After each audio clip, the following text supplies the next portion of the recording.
Crypto has basically taken every variable of our current centralized system and flipped it. This is the deep dive with Adam Roa.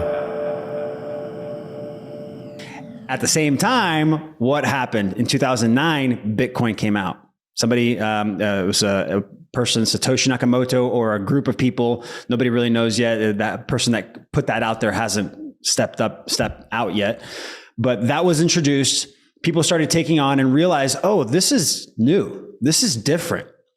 And it was almost as if somebody was able to create this is how I see it.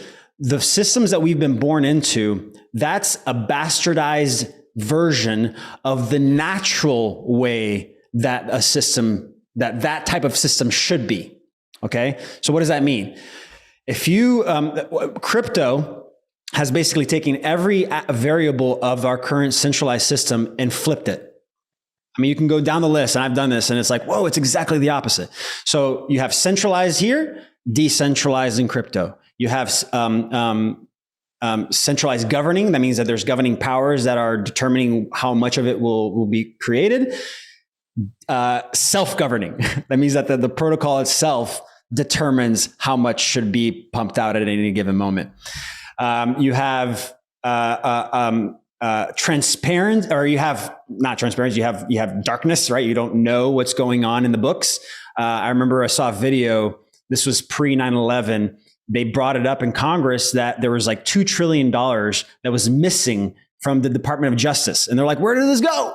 And then 9/11 happened.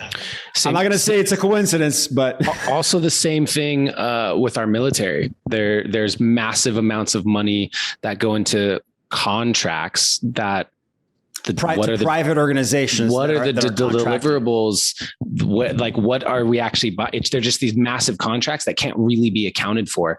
And I don't think people are aware of how common this is. Every year there's billions of dollars at least that are just unaccounted for. And that's taxpayer money.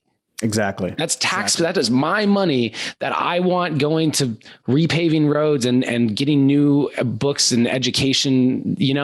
That's what I want my money going, not be disappearing. And so, that was just a little bit of a rant, but yes, continue. But you just made a very, very good point, which is, again, this is another part of the indoctrination that we've all been born into in this matrix. We've been taught to give our power up, right? To flow our finances to the federal taxes, to the president of the United States. That's the one that leads the country.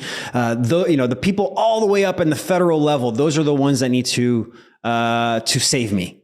Literally, that's how we are. At least a majority that I've noticed really are in that mindset.